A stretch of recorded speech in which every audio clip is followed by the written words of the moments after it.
Vamos, los invito a tomar ubicación, los que están atrás, la galería, venga más adelante nomás, ubíquense por acá, como les dije, tomen su cuaderno, su Biblia, la agenda.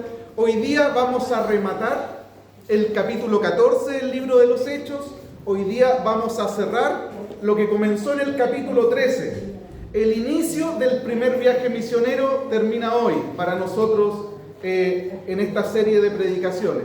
Y le vamos a pedir al Señor que nos ayude, le vamos a pedir al Señor que nos ilumine para poder recibir su palabra con un corazón disponible y también pueda esta palabra provocar, generar cambios en nuestro corazón, en nuestra vida.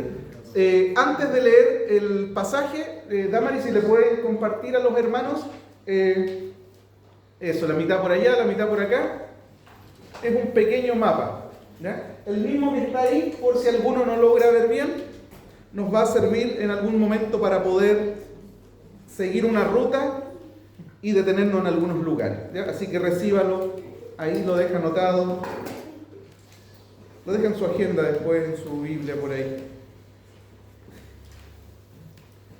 Mientras tanto buscamos Hechos capítulo 14, vamos a leer del versículo 19 en adelante, ahí quedamos la semana pasada en el versículo 19. Vamos a leer del 19 hasta el 28. Hechos 14, 19 al 28. ¿Lo tienen? ¿Sí? Amén. Leemos entonces en el nombre del Señor, dice así. Entonces vinieron unos judíos de Antioquía y de Iconio que persuadieron a la multitud y habiendo apedreado a Pablo, le arrastraron fuera de la ciudad pensando que estaba muerto. Pero rodeándole los discípulos se levantó y entró en la ciudad y al día siguiente salió con Bernabé para Derbe. Y después de anunciar el evangelio a aquella ciudad y de haber hecho muchos discípulos, volvieron a Listra, a Iconio y a Antioquía, confirmando los ánimos de los discípulos, exhortándoles que permaneciesen en la fe y diciéndoles: es necesario que a través de muchas tribulaciones entremos en el reino de Dios. Y constituyeron ancianos en cada iglesia, y habiendo orado con ayunos, los encomendaron al Señor en quien habían creído. Pasando luego por Pisidia, vinieron a Panfilia, y habiendo predicado la palabra en Perge, descendieron a Atalía. De allí navegaron a Antioquía, desde donde habían sido encomendados a la gracia de Dios para la obra que se había cumplido.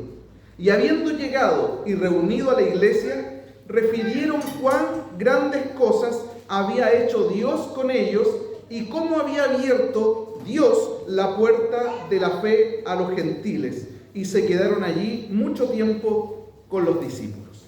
Oramos al Señor. Padre, en el nombre de Jesús, te queremos dar muchas gracias por estos momentos que podemos estar delante de ti. Gracias por haber movido nuestro corazón, nuestras voluntades, aún, Señor, muchas veces nuestras fuerzas escasas, para poder estar aquí este día, a esta hora, en este lugar el cual es beneficioso para nosotros estar aquí en tu casa. Señor, oramos en este momento que tu presencia poderosa, Señor, llene este lugar, Señor, y que tu Espíritu Santo nos pueda ministrar a todos los que estamos reunidos, incluso aquellos hermanos que nos van a ver a través de las redes sociales durante el día o durante la semana. Que tu presencia poderosa haga obras tremendas en nuestros corazones, nuestras vidas están disponibles para que así sea. Te lo pedimos en el nombre de Jesús. Amén. Amén. Mis hermanos, como dijimos la semana pasada, en los capítulos 13 y 14 del libro de los Hechos, Lucas nos relata el primer viaje misionero que hacen Pablo y Bernabé. Lucas nos cuenta que este viaje parte, y nosotros lo vimos, en Antioquía de Siria, cuando el Espíritu Santo dijo: apartadme a Bernabé y a Saulo para la obra a la que los he llamado. ¿Qué hizo la iglesia cuando recibe ese mandato de parte de Dios con respecto a estos hermanos del equipo pastoral? La iglesia, después de orar por ellos, después de ayunar, les imponen las manos y los envían. Todo parte en Antioquía de Siria. En el mapa ustedes lo tienen acá. Dice Siria. Sigan la ruta aquí, mis hermanos. Todo parte aquí. Ahí es donde reciben el mandato de parte del Señor en Hechos capítulo 13, y es ahí donde parte la ruta. Ustedes la van a poder ir siguiendo en el mapa que recibieron. De Antioquía de Siria, mis hermanos, ellos recorren aproximadamente 25 kilómetros para llegar al puerto de Seleucia, que es el punto más cercano entre Antioquía, que está ahí, Seleucia. Allí Pablo, Bernabé y Juan Marcos se embarcan rumbo a la isla de Chipre. Después de navegar por cerca de 130 kilómetros, llegan a la isla, pero principalmente al punto que está ahí marcado con el nombre de Salamina. Una vez en Salamina, recorren toda la isla de Chipre predicando hasta llegar al otro extremo que está marcado con el nombre de Pafos. Recorrieron cerca de 150 kilómetros de extremo a extremo de esa isla predicando la palabra.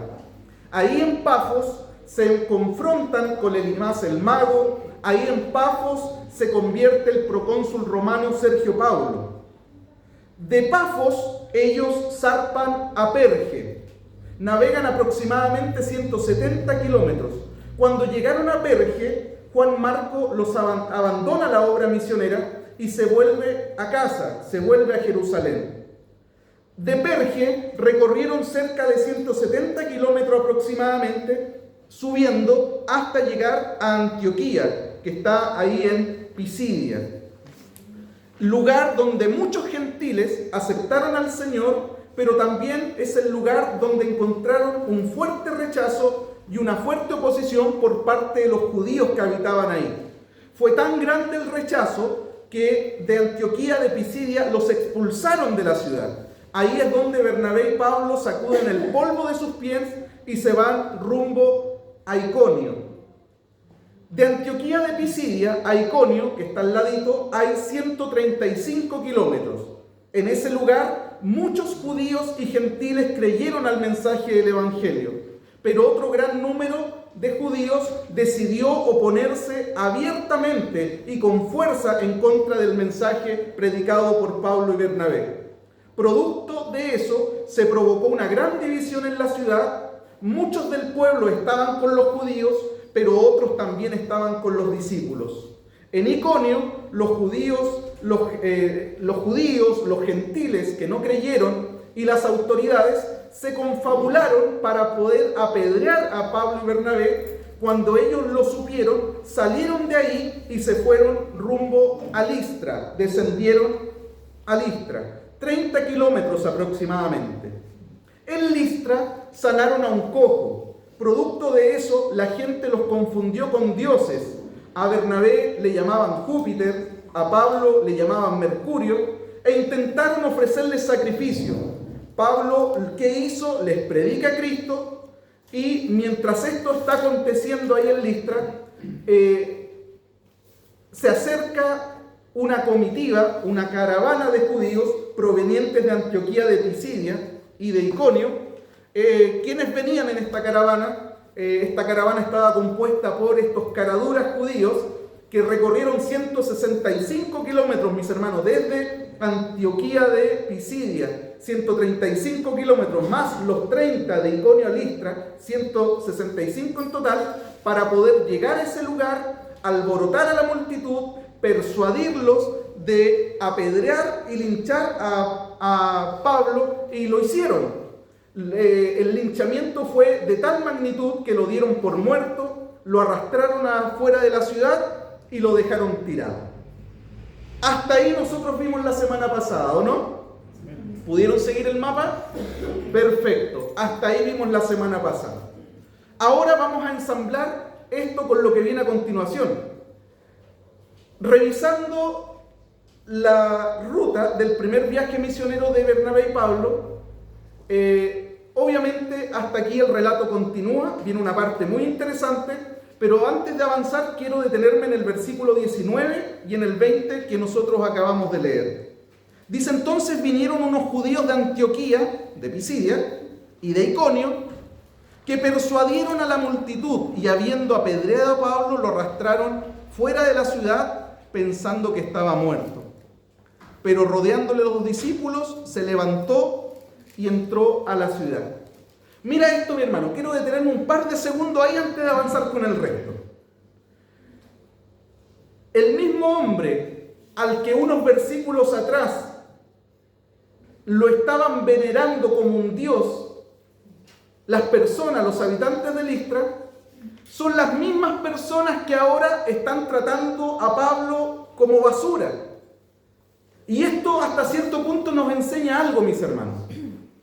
Porque si nosotros vivimos para buscar la aprobación de los hombres, si nosotros nos desvelamos para buscar la aprobación de los hombres, tarde o temprano vamos a ser víctimas de la inconsistencia humana.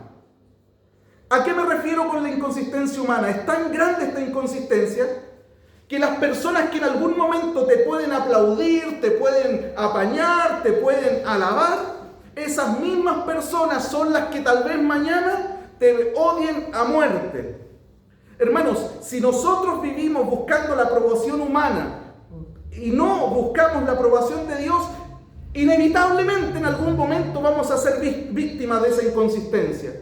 Nosotros, si estamos arraigados en el Evangelio y nuestra identidad en Cristo, nosotros seremos libres, mis hermanos, para poder amar, vamos a ser libres para poder servir, vamos a ser libres para poder perdonar, vamos a ser libres para poder sufrir incluso por su obra, por su causa, sin remordimiento alguno. Porque sabemos que lo que nos define a nosotros no es la aprobación de los hombres, sino que lo que nos define a nosotros es nuestra unión con Cristo. Por lo tanto, no vivamos para buscar la aprobación humana, no vivamos para buscar los aplausos de la gente, sino que vivamos para buscar la aprobación de Dios en nuestras vidas. ¿Cuántos dicen amén? Amén. El hombre es cambiante, el que hoy día te ama, mañana te odia. El que hoy día te recibe con palmas, más rato está gritando: crucifíquenle. Así de inconsistente es el ser humano. Por lo tanto, si alguien necesita buscar la aprobación de alguien para estar bien, para ser feliz, hermanos, la aprobación que debemos buscar es la aprobación de Dios en nuestras vidas. Esa aprobación es importante y no las otras aprobaciones. Pablo es apedreado por estas personas, lo dejan fuera de la ciudad, es socorrido por algunos creyentes, por sus discípulos. ¿Y qué hizo Pablo una vez que se reincorpora después del linchamiento? Pablo entró a la ciudad y al día siguiente, mira lo que hizo, al día siguiente se fue a Derbe, 95 kilómetros de Listra. Machucado y todo, mis hermanos, recorrió esos 95 kilómetros, llegó a Derbe. ¿Y qué hizo en Derbe? Dice el versículo 21 que en Derbe predicó e hizo muchos discípulos. Siguió predicando. Los golpes, las amenazas, las dificultades no detienen la obra del Señor. Siguió predicando y Dios respaldó esa predicación con muchos convertidos. Dice el versículo 21 que hizo muchos discípulos. Y después de eso, de hacer muchos discípulos, mira lo que pasa, y aquí esto me vuela la cabeza. Después, ¿qué hizo? Volvió a Listra, volvió a Iconio, volvió a Antioquía de Pisidia. Mira, hermano, el primer viaje misionero, ¿dónde comenzó? Comenzó allá al otro lado, en Antioquía de Siria. Y técnicamente termina en Derbe. No hay una ruta más de extensión. Nosotros podemos decir que técnicamente ese primer viaje terminó en Derbe. Después de Derbe no hay otras ciudades visitadas. Por lo tanto, insisto, técnicamente el primer viaje terminó ahí. Lo más lógico era haber tomado una ruta directa hacia Antioquía de Siria. Miren la distancia que hay entre Derbe y Antioquía de Siria. Cortísimo.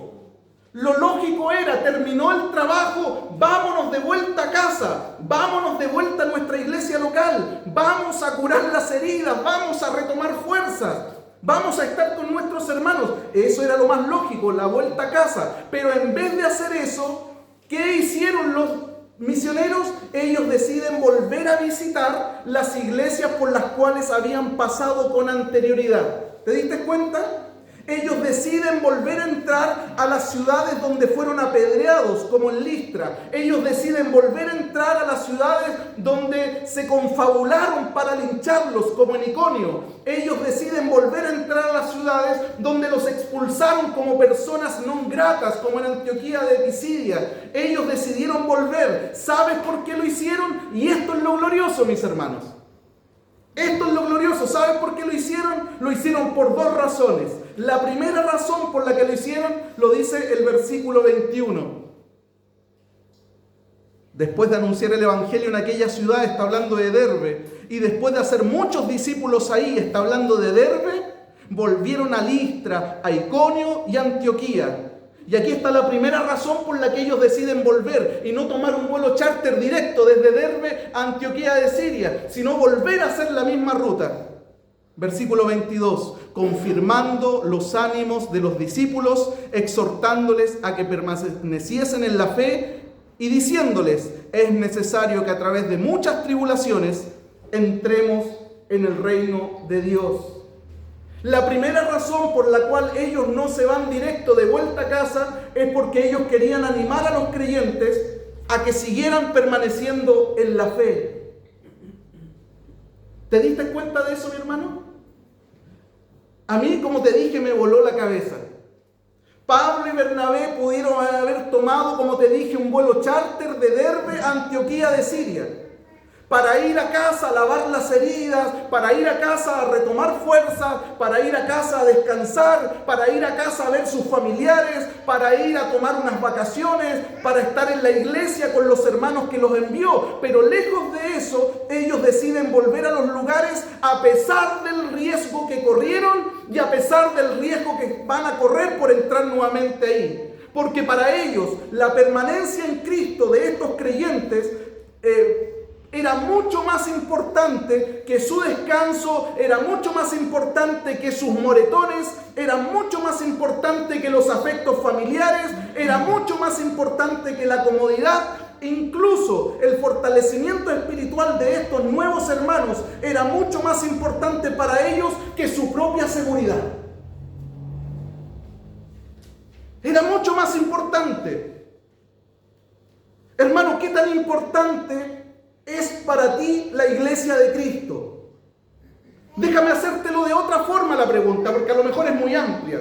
¿Qué tan importantes son los hermanos para ti?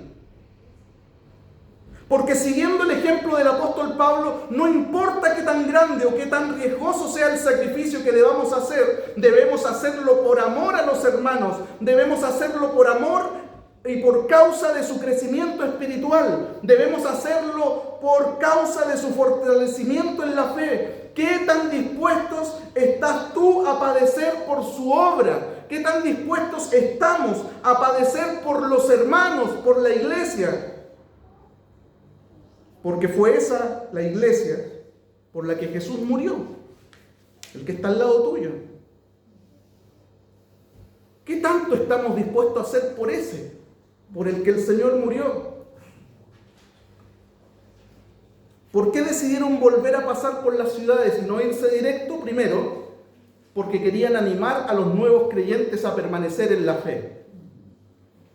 No era solamente hacer discípulos, sino fortalecerlos en la fe. Y lo segundo, mis hermanos, porque ellos querían establecer un liderazgo piadoso y competente en cada iglesia establecida. Veamos el versículo 23. Y constituyeron ancianos en cada iglesia, y habiendo orado con ayunos, los encomendaron al Señor en quien habían creído. Hermano, el concepto anciano del Nuevo Testamento se traduce en el Nuevo Testamento de la misma manera. Anciano igual pastor, anciano igual líder, anciano igual obispo. Por lo tanto, cuando tú lees esa palabra en el Nuevo Testamento, estamos hablando de pastores, estamos hablando de líderes, estamos hablando de aquellos que están al frente de la iglesia. ¿Se dieron cuenta entonces? Pablo y Bernabé No oraron por un pastor en cada iglesia. Ellos constituyeron pastores en plural. En cada iglesia, singular. ¿Se dieron cuenta de eso, no? Constituyeron equipos pastorales en cada iglesia. Cada iglesia del Nuevo Testamento fue dirigida por equipos pastorales. La pluralidad pastoral, mis hermanos, es el diseño de Dios para proteger y edificar a su pueblo. Eso no quiere decir que si en alguna iglesia no tienen un equipo pastoral, porque está en crecimiento esa iglesia, estén en pecado. Debieran en algún momento, y el Señor va a permitir que en algún momento esas iglesias locales que están creciendo puedan tener también su equipo pastoral. Nosotros por años fuimos guiados por un encargado de obra, por años fuimos guiados luego por un pastor, pero hoy tenemos un equipo pastoral y eso nos alegra el corazón, mis hermanos. ¿Saben por qué nos alegra el corazón? Porque esa pluralidad pastoral enriquece a la iglesia local debido a la multiplicidad de dones y gracias disponibles para la edificación del cuerpo de Cristo. Porque esa pluralidad pastoral la protege contra el autoritarismo y las herejías que se pueden dar cuando una sola persona está al frente de todo. Y pasa muy a menudo. Tener un equipo pastoral es una bendición para una iglesia local, pero no solo para la iglesia local, incluso es una bendición para los mismos pastores que forman parte de ese equipo pastoral, los cuales tienen la misión de cuidarse, de apoyarse, de sostenerse, de protegerse, de nutrirse unos a otros. El equipo pastoral nos permite tener más cobertura y más alcance con respecto a la membresía que el Señor añade a cada iglesia local. Y aquí de repente hay que hacer un punto también. Porque trabajar con equipos pastorales implica romper con algunos paradigmas que se traen por años y por tiempo. Que es que si el pastor no ora, no sirve que oren los demás. Que si es que el pastor no llama, no sirve que llamen los demás. Que si el pastor no visita, no sirve que visiten los demás. Hermanos, cuando tenemos un equipo pastoral, nosotros asumimos como miembros de que si no está uno, está el otro. Y la oración del uno tiene tanto valor o tanta importancia como la oración del otro.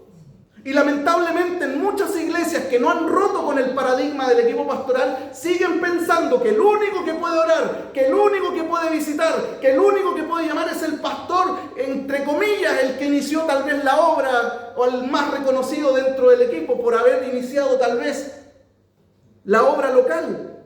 Pero no es así, mis hermanos, no es así.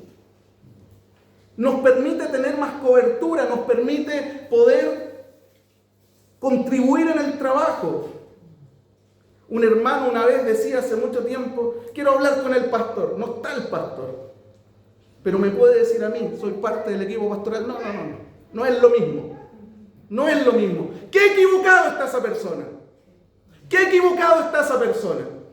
Porque cuando a ti te llama el hermano Mike, la hermana Anita, la hermana Paulina, el hermano Juan Sánchez, el hermano Juan Solís, es lo mismo que te estuviera llamando yo, es lo mismo que te estuviera visitando yo, es lo mismo porque somos uno, somos un equipo pastoral. Lo miró como chinche al pobre hermano. No, usted no. El otro sí. Hermanos, alguien podría decir qué tremendo piropazo le está tirando a los hermanos del equipo pastoral el pastor. Tal vez, pero no tanto. Porque esto mismo que acabo de decir los hace más responsables de lo que dicen y de lo que hacen. Ahora sí que me siento respaldado. Hermano del equipo pastoral, eso te hace más responsable de lo que dices y de lo que haces dentro de la obra del Señor. ¿Cuántos miembros del equipo pastoral dicen amén? Amén. Tener un equipo pastoral es una bendición para una iglesia local. Ahora la pregunta es, mis hermanos, ¿ustedes están de acuerdo con eso? ¿Tener un equipo pastoral dentro de una congregación es una bendición para esa iglesia local? ¿Sí? Si es una bendición, déjenme hacer esta pregunta, mis hermanos. ¿Cuánto oran ustedes por sus pastores? No nos quememos. En 8 de las 13 cartas que escribe el apóstol Pablo le dice a las iglesias: oren por mí. Oren por mí. Hermanos, del equipo de oración de la iglesia, del equipo de oración congregacional, oren por el equipo pastoral. Hermanas, ustedes también tienen un grupo de hermanas, un equipo de hermanas que está orando. Hermanas, oren por el equipo pastoral, para que el Señor los guarde de toda tentación, porque siguen siendo hombres y mujeres. No son una supercasta, son hombres y mujeres con ovejas con responsabilidades diferentes. No son superhombres, por lo tanto necesitan de la oración del pueblo para que los guarde de toda tentación. Que el Señor los cubra de todo mal que quiera venir sobre ellos. Que el Señor los fortalezca física y espiritualmente. ¿Por qué digo físicamente? Porque nosotros en esta iglesia local no tenemos un pastor o no tenemos un equipo pastoral tiempo completo. Tenemos obreros bivocacionales que tienen que levantarse temprano, que tienen que ir a trabajar, que tienen que timbrar tarjetas para poder llevar el pan a la casa también, como cualquier otro hermano, como cualquier otra oveja. Por lo tanto, de atender sus trabajos, de atender sus familias, de atender la obra, inevitablemente hay desgaste. Y más encima el enemigo de nuestras almas dándole y dándole, porque si vota alguno de ellos, sabe que puede causar más estragos que si vota algún hermano de la iglesia en particular. Por eso hay que orar por los equipos pastorales, que el Señor los fortalezca física y espiritualmente. Que el Señor les dé palabra para que cuando se paren adelante en el púlpito, para que cuando nos ministren en alguna reunión, sea la presencia de Dios fluyendo a través de ellos y no las ideas de ellos. Que el Señor los llene de sabiduría, que los llene de su Espíritu Santo, para poder trabajar y ministrar a la congregación. Hermanos, sigan orando por el equipo pastoral de esta iglesia. Necesitamos, así como el apóstol Pablo le decía: hermano, oren por mí. Nosotros necesitamos que ustedes doblen sus rodillas también y le pidan al Señor por nosotros. No confíen tanto en nosotros de tal forma de decir: no necesito orar por ellos. Necesitamos que oren por nosotros. Finalmente, Pablo y Bernabé, después de haber hecho el circuito de vuelta, mis hermanos, emprenden camino a la iglesia local que los envió. ¿Se dieron cuenta, para cerrar la parte anterior, del por qué ellos no decidieron irse directamente? Fue por dos cosas, ya las dijimos. Número uno, para fortalecer la fe de los hermanos. No importa si se metían en riesgo nuevamente. No importa si les tocaba padecer linchamientos de nuevo. Fortalecer la fe de los hermanos era más importante que mi propia comodidad y que mi propia seguridad. Y lo segundo, visitaron esos lugares nuevamente para establecer equipos pastorales que siguieran a cargo del cuidado de los hermanos de cada iglesia local fundada. Después de eso, es que ellos emprenden camino a la iglesia local que los envió. Desde Atalía se embarcan cerca de 500 kilómetros de navegación para volver a casa, a Antioquía de Siria. Cuando regresaron a casa, lo primero que hacen, ¿qué es lo primero que hacen? Versículo 27, 25, 26 igual. De allí navegaron a Antioquía, desde donde habían sido encomendados a la gracia de Dios para la obra que habían cumplido. Y habiendo llegado, reunido a la iglesia, refirieron cuán grandes cosas había hecho Dios con ellos. Hermanos, lo primero que hicieron es rendir cuentas. Y aquí yo le quiero decir a los que están al otro lado, tal vez, porque aquí no hay. ¿Escucharon bien, llaneros solitarios? En el reino de Dios no se trabaja solo.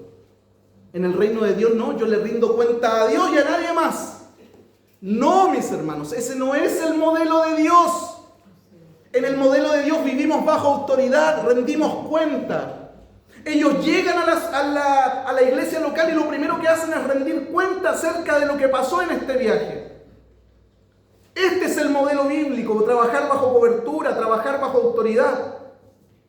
Qué tremendo, mis hermanos. Pablo y Bernabé nos llegan a Antioquía proyectando una imagen heroica acerca de ellos. Mira lo que hicimos, mira cuántos lugares abrimos. Oye, se querían oponer y yo...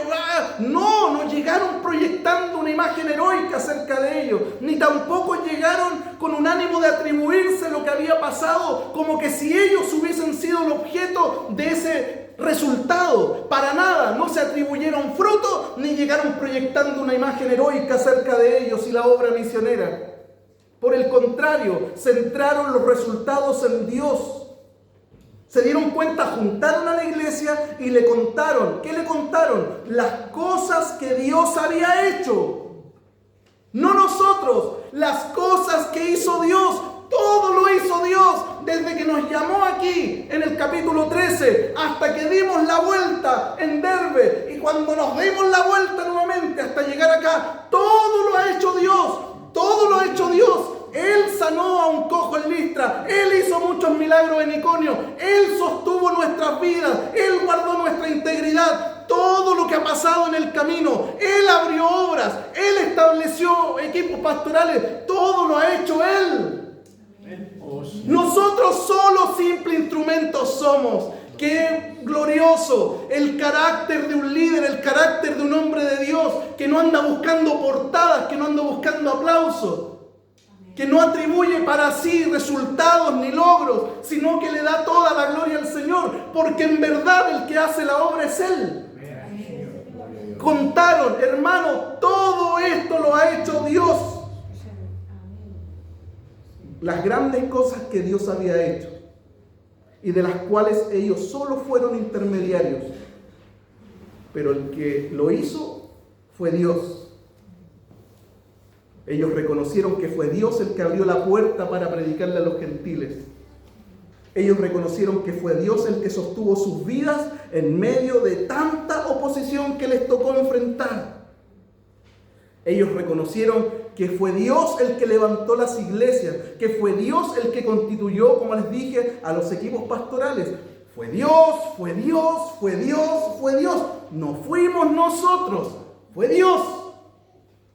Ellos habían sido encomendados a la gracia de Dios en Hechos 13, cuando oran, les imponen las manos y los envían.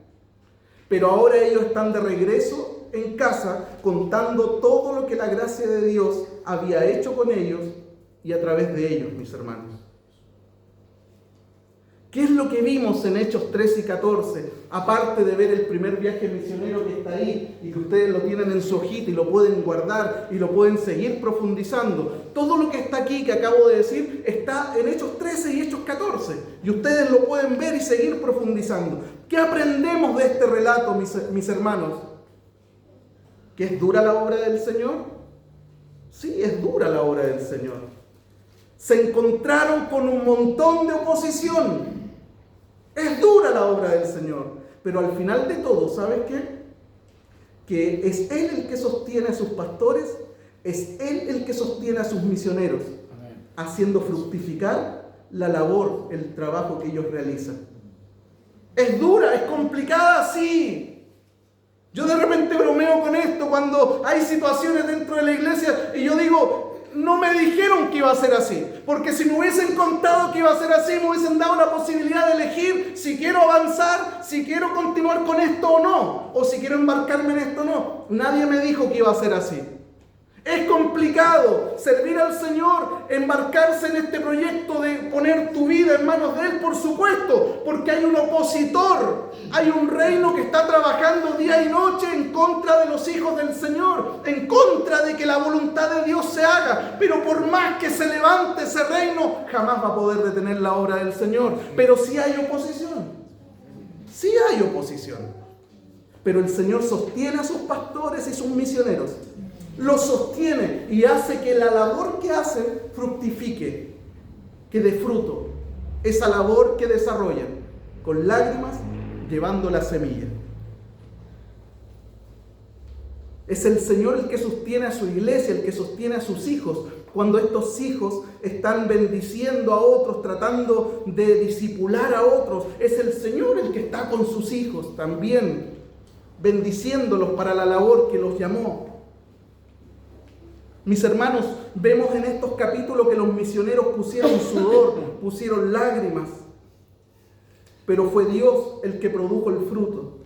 Por lo tanto, al final del día, la gloria siempre será para Dios y no para los misioneros. Podemos desvelarnos, podemos hacer muchas cosas, pero al final la gloria nunca va a ser nuestra. Siempre la gloria será de Él, porque Él es el que produce fruto. Él es quien envía, Él es quien sostiene a los misioneros.